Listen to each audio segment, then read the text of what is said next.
Fala galera do Brand Time! A capacidade básica que cada pessoa precisa ter e sem a qual infelizmente não consegue fazer nada na vida é a capacidade de resolver problemas. Não importa se eles são grandes ou pequenos, afinal, nós nos deparamos com eles todos os dias. E enquanto alguns procuram maneiras mais rápidas de se livrar dos problemas, outros não têm medo de usar a imaginação e a criatividade ao máximo. Como você já deve ter adivinhado, falaremos sobre o segundo tipo de pessoas. No vídeo de hoje, mostraremos alguns problemas reais e formas completamente diferentes de resolvê-los. Olho na tela!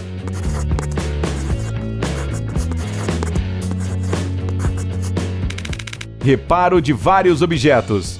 Comida. Para alguns, ela é uma maneira de curar feridas e traumas emocionais. Para outros, é só uma espécie de combustível para manter o organismo vivo. Mas para este chinês, ela é um verdadeiro material de construção. É claro que isso não se aplica a todos os alimentos que podem ser encontrados na geladeira. Só funciona com o macarrão instantâneo. Temos a impressão de que esse cara é capaz de consertar qualquer coisa com miojo. Da pia e do chão, até a mesa e até mesmo as canecas. Por que gastar dinheiro e comprar materiais caros se você pode simplesmente caminhar até o supermercado mais próximo e comprar um miojo bem barato? Bem, ou biscoitos, eles também servem para alguns reparos. E apesar de que isso parece uma grande piada, o macarrão instantâneo resolve mesmo esses problemas e pode servir para pequenos reparos cosméticos. Afinal, quando esmagado, ele é apenas pó de celulose. E quando uma cola super forte é adicionada a ele, ele se torna um material durável e resistente. Isso tudo, é claro, é muito interessante, mas temos uma dúvida. Podemos usar água quente depois desses reparos? Seria bastante incômodo se a pia de repente se transformasse em almoço. Colagem de cacos. Se você já quebrou alguma coisa valiosa e amada como um vaso, sabe como é desagradável.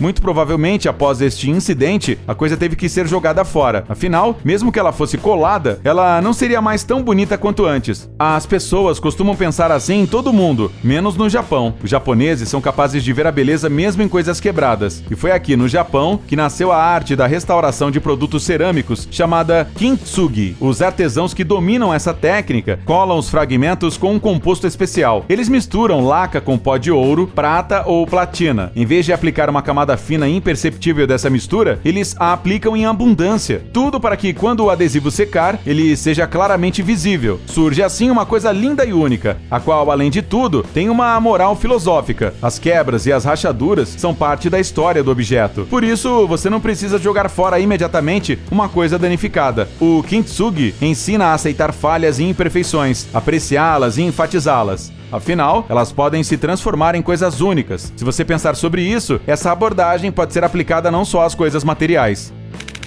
Fim das reclamações. Esta história aconteceu nos anos 90. E embora mais de 20 anos tenham passado, não dá para falar da engenhosidade das pessoas envolvidas nela. Certa vez, os funcionários do aeroporto de Houston, nos Estados Unidos, tinham o seguinte problema. Eles recebiam um número muito grande de reclamações dos passageiros. Isso ocorria porque eles tinham que esperar muito tempo para receber sua bagagem ao chegar. Durante vários anos, o pessoal do aeroporto buscou uma forma de resolver este problema. No final, eles acabaram decidindo aumentar o número de pessoas envolvidas na entrega das malas. Esta medida reduziu o tempo de espera para 8 minutos. No entanto, as reclamações continuavam sendo recebidas. A decisão que a administração do aeroporto finalmente encontrou foi tão espertinha que é até difícil acreditar. Eles simplesmente colocaram as esteiras de bagagens mais longe dos terminais. Antes, os passageiros gastavam cerca de 1 minuto para ir do avião até a zona onde a bagagem era entregue. O tempo não era suficiente para descarregar a aeronave. Quando o caminho feito pelos passageiros aumentou 6 vezes, o tempo de espera foi reduzido. E num passe de mágica, as reclamações finalmente pararam. Uma decisão malandra, porém eficaz. Desperdício de comida.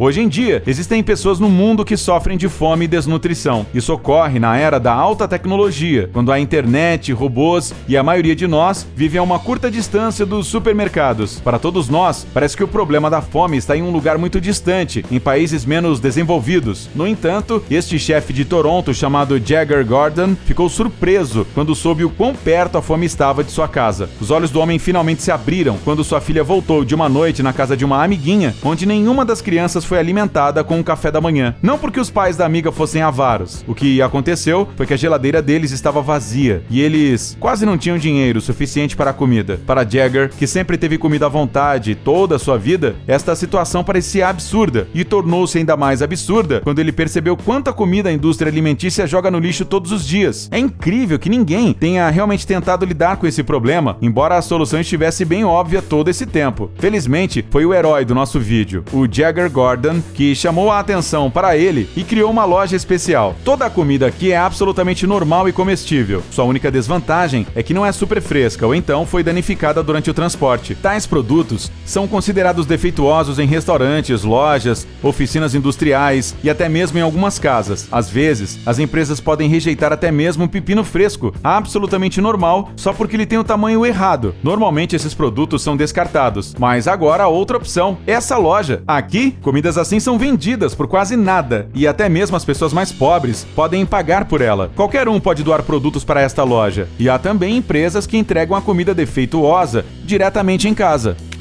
Reparos rodoviários. Toda a estrada está sujeita à destruição devido aos efeitos ambientais e ao desgaste. Os motoristas sofrem com os numerosos buracos e poças e muitas vezes terminam com o carro no mecânico por causa disso. Pode parecer que há apenas uma solução para o problema: reclamar com os órgãos responsáveis e esperar. É um jeito eficaz, mas há tantos buracos nas ruas que é provável que seja preciso esperar muito tempo. As pessoas fazem reclamações desse tipo todos os dias. Foi assim que esse morador de Chicago, chamado Jim Becker, encontrou sua própria solução para o problema. Jim é um designer gráfico, ou seja, uma pessoa criativa, e portanto, dificilmente se poderia esperar algo comum dele. E de fato, Jim decidiu encher os buracos nas ruas com mosaicos. Ele criou sua primeira instalação em 2013, após uma viagem à Itália. Foi lá que ele teve essa ideia tão incomum. Hoje em dia, o homem já criou mais de 79 obras. A maioria delas está em sua cidade natal, Chicago. Há uma instalação em Helsinki, mas o mosaico que ele fez em Nova York foi removido pelo departamento de transporte da cidade. Os remendos nas estradas, criados pelas mãos de Jim, são verdadeiras obras de arte. Ele passa muito tempo trabalhando neles. Primeiro ele prepara a peça em seu ateliê e depois a coloca no local escolhido. Esse mosaico, a propósito, não é pior do que os remendos rodoviários padrão. Método do patinho. Entre todas as maneiras de resolver os problemas que nós mostramos hoje, esta provavelmente é a que mais se parece com uma piada boba. Mas não, ela funciona. O método do patinho é amplamente usado por programadores que chegam a um beco sem saída e não conseguem descobrir como fazer o código funcionar. Em vez de gastar horas ou até dias procurando o problema e tentando resolvê-lo, sugere-se que eles conversem com o patinho. É muito simples. Você coloca o pato na sua frente e faz uma pergunta para a qual é difícil encontrar a resposta, como se estivesse esperando seriamente que o brinquedo a respondesse. Considera-se que a formulação correta da pergunta contenha pelo menos metade da resposta. Ela também dá um empurrão nos pensamentos, direciona-os na direção certa e ainda ajuda a encontrar a resposta certa. Enquanto isso, os programadores responsáveis em encontrar erros não fazem perguntas. Quando uma certa parte do programa não funciona, eles começam a explicar ao patinho o que cada linha do programa faz. Surpreendentemente, a técnica permite encontrar rapidamente onde o erro está escondido. Obviamente, o patinho é apenas uma imagem representativa que pode ser substituída por qualquer coisa. Detecção de falsificações.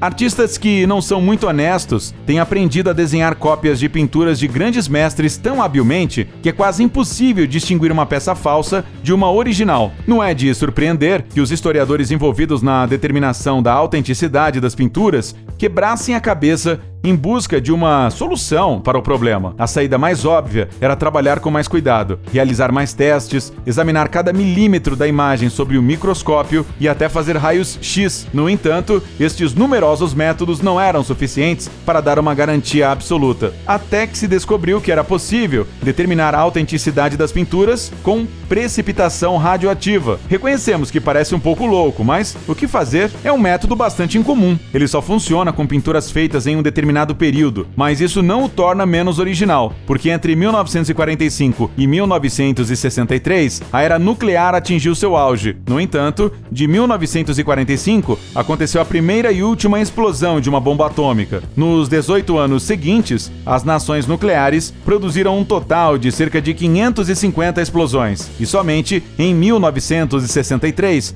os testes foram finalmente proibidos. No entanto, o dano ao nosso planeta já era irreparável. Os isótopos artificiais, que são liberados durante a explosão de bombas nucleares, penetraram na estrutura celular das plantas, dos animais e das pessoas que viviam naquela época. O período de decomposição dos isótopos é de 29 anos, mas eles podem ficar no solo por séculos. Bem, então tudo é muito simples. A planta do linho é cultivada na terra e seu óleo é um componente das tintas. Se a imagem foi pintada na era nuclear, então necessariamente contém vestígios desses isótopos. Se isso não acontecer, então a imagem não passa de uma falsificação. Reciclagem de resíduos de construção. A última solução original para um problema beneficia todos os seres vivos do planeta. O problema da poluição ambiental é muito grave, e por isso as pessoas devem se esforçar ao máximo para reduzir a quantidade de resíduos que produzem. O polietileno leva de 700 a 1000 anos para se decompor, então ele não pode ser queimado, pois substâncias nocivas são liberadas na atmosfera com a sua queima. A única maneira de se livrar dele é a reciclagem. Quanto mais coisas pudermos criar a partir de polietileno reciclado, melhor será para todos nós. E é exatamente isso que estão fazendo essas pessoas que você está vendo. Com a ajuda de equipamentos especiais em fábricas, eles criam molduras para espelhos, pinturas e até azulejos. Estes são itens que não podem faltar em nenhuma casa. E que bom que para criá-los é usado um material que não poderia estar por séculos em um lixão e poluir o planeta. Essa sim é uma produção não residual. E isso é tudo por hoje, amigos. Sejam criativos. Nos vemos em breve. Tchau!